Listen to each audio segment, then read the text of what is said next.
What are building permits and when do you need them is the topic of today's quick investing tip. Hello there, my name is Ryan Black. I'm a real estate investor and lifestyle architect. And on today's quick investing tip, I want to talk with you about building permits. So building permits, as you may well know, is when you work with the local jurisdiction, the city, to be able to get permission to make some type of construction or addition onto a property.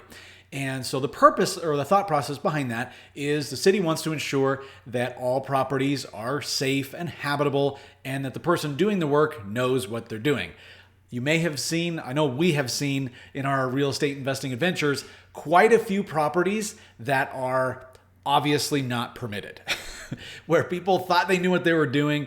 They come in and everything is just, it's either unsafe, it's not done to code, and it's just a disaster, right? And so, whether it's the size or the layout of the stairs, how electrical is done, plumbing, I mean, it could be a myriad of things that simply causes more problems in the future, either safety or functionality problems that we just want to avoid. And that's kind of the main reason behind the permitting. Now, obviously, the city also makes money off the permits, so it's a great revenue source for them to require anyone who's in their city to pull building permits for specific types of work. Now, I think everyone agrees that if you're building a new structure, building a home or something, you want to make sure everything is done correctly, foundations, structure, electrical, because you don't want the thing to fall down right after it's built. But with what we do primarily in fixing and flipping, we're not really going for, but we're not going for those new build permits. What we're going for is some type of renovation. And now I want to be clear on this. This does vary by jurisdiction. So I'm just going to give you kind of general information of how it works. You'll want to check with where you are looking to invest and find out what the requirements are there, because every city is a little bit different. But generally, in order to get the building permit, you are going to first contact the city and you're going to request, hey, this is what I am looking to do. And you provide to them your plan and your layout, be it blueprints or a project plan of what it is you want to do.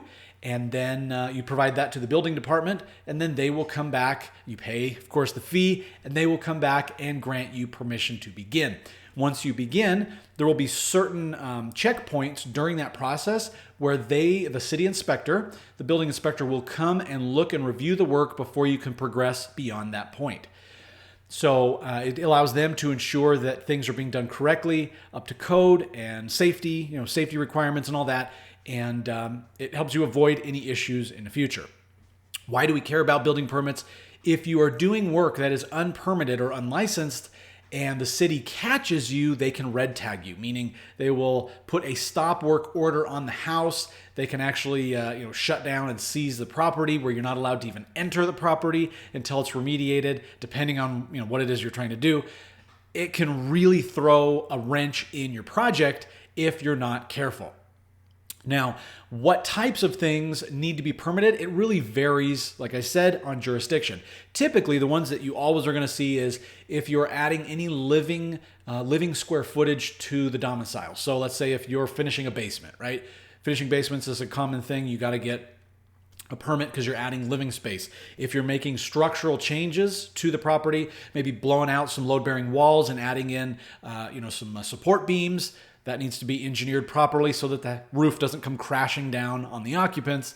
And so that would require a permit. Maybe if you're doing any type of things that would affect health or safety, right? We're talking, sewage lines, water lines, electric lines, gas lines. Especially if you're going to add an extension onto the property, right? You're going to do an addition. Even some places require it even if you're going to do a deck, right? You're going to add an outdoor deck or a swimming pool.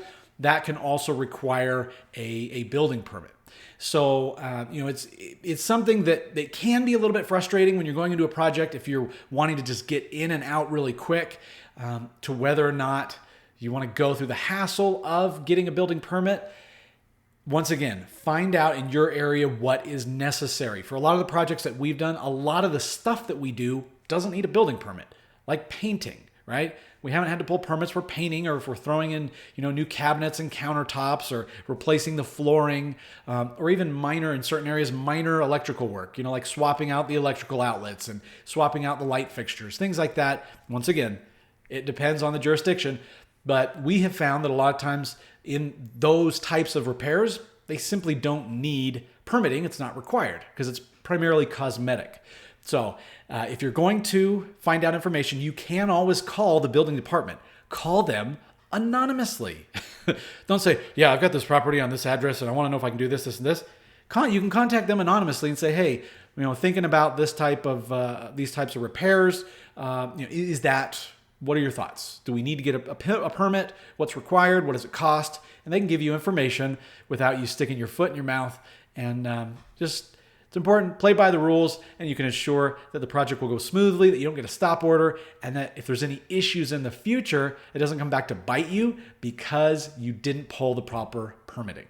So I hope you've enjoyed today's quick investing tip. Once again, my name is Ryan Black, real estate investor. If you are interested in active or passive real estate investing and you've always wanted to do it but never known how to get started, I invite you, reach out, let's chat. I've helped hundreds of people across the country get started in real estate investing, and I'd love to chat with you. Thanks for watching. We'll see you next time. Have a great day.